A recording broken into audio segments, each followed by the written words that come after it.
Okay, so for the past few weeks, one of my team members has been using the Lava Agni 2 as his primary phone, and this is actually the first time we've tested a Lava phone at Gadget Byte, and we have been really impressed in many ways. For us, this phone has pretty much lived up to its hype. But I have to tell you, getting this phone was not easy. I bought this unit from Amazon after a lot of struggle. The phone would go on sale, and right after a few moments it would no longer be available, and that went on for a couple of times until I finally managed to get my hands on it. So even though there are a ton of positive reviews of this device out there, availability is still a big question mark. I guess Lava decided to fully spec out this device, did a ton of marketing and everything, but maybe they did not anticipate the kind of huge demand it would create.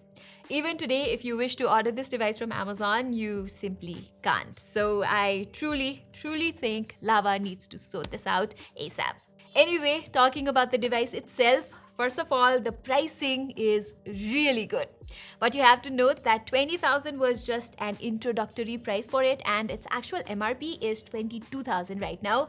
The reason that I'm mentioning this is because introductory prices are actually not available for a longer time, and sometimes it can get really misleading. Still, for 22,000 rupees, Lava has provided really competitive specs, but at the same time, there are a few things the company urgently needs to fix. So let's talk about the good things first, starting with the design. For the price, I really appreciate the look and feel of this device. It's pretty well built, but after recently reviewing the Realme 11 Pro, I feel like the design of the Agni 2 is not as refined as Realme.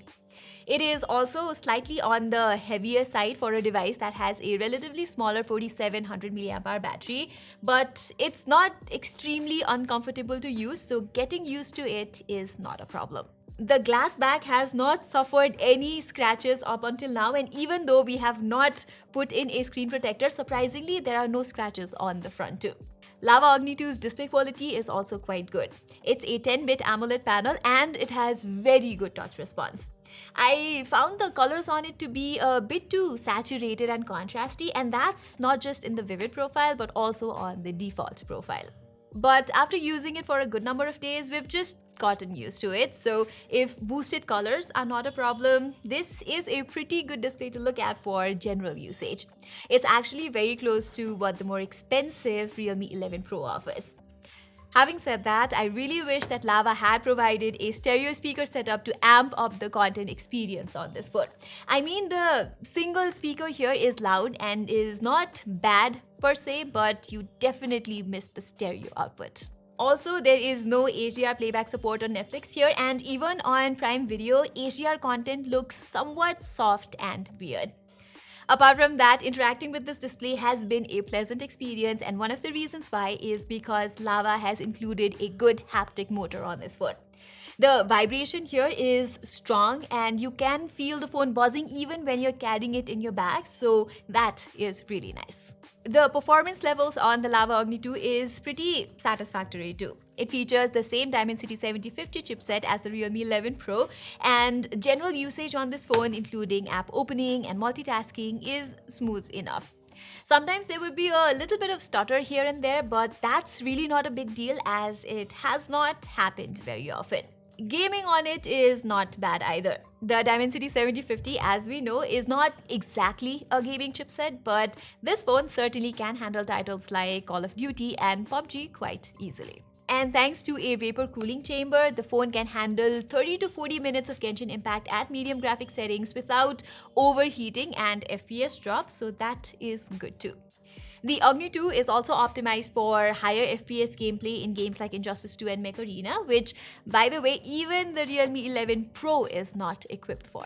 Okay, with that, let me talk about the things that need a little bit of fixing on the Lava Agni 2, starting with the cameras.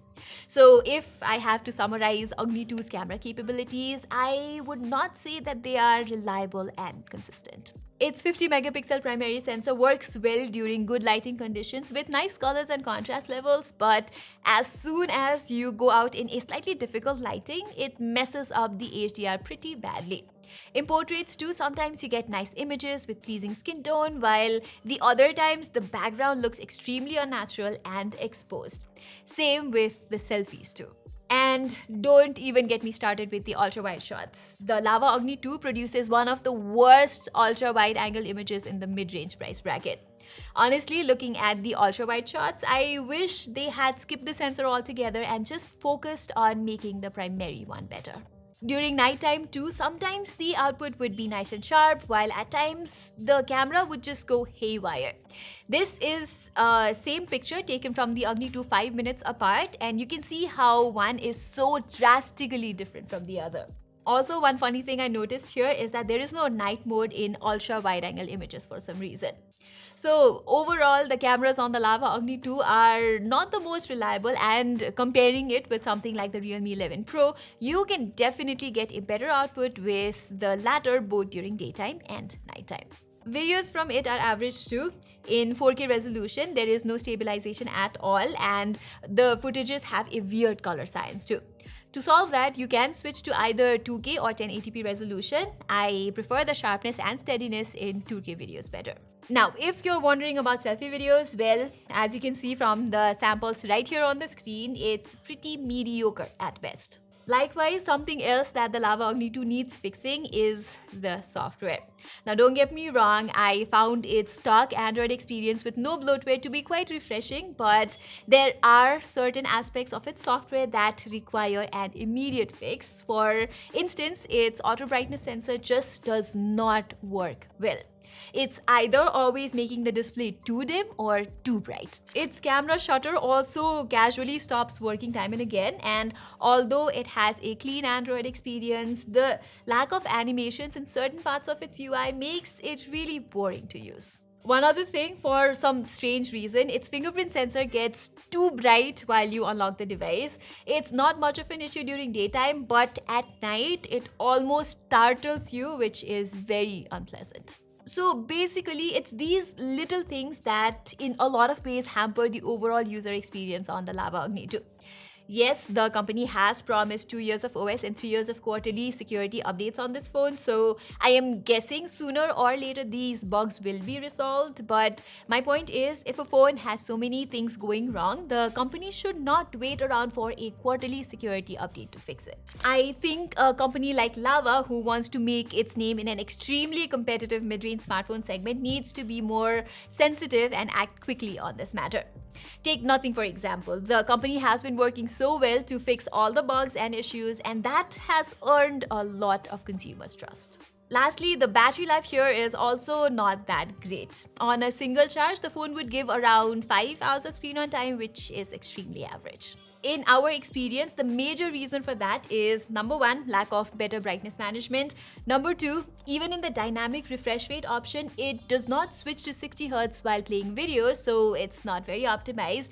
And finally, the overnight battery drain here on average is about 5 to 6%, which is quite high. So I definitely see a lot of room for improvement regarding battery optimization. For charging, the 66-watt charger that you get inside the box takes this phone from 0 to 100% in less than an hour, so no complaints on that part. Okay, so my verdict of the Lava Agni 2 is that it definitely is an exciting device, one that has the right set of specs and price for the Indian mass. But as of now, the company has got a lot of work to do behind the scenes. First, they absolutely have to fix the stock and availability issue. And second, they got to listen to user feedback and reviews and improve the experience. So everyone, that was all for our long-term experience with the Lava Agni 2. Just to let you know, this unit was purchased by GadgetByte, and our review in any way is not influenced by Lava or any other entity. Saying this, thanks so much for watching. I'm Pratima, and I'll see you soon.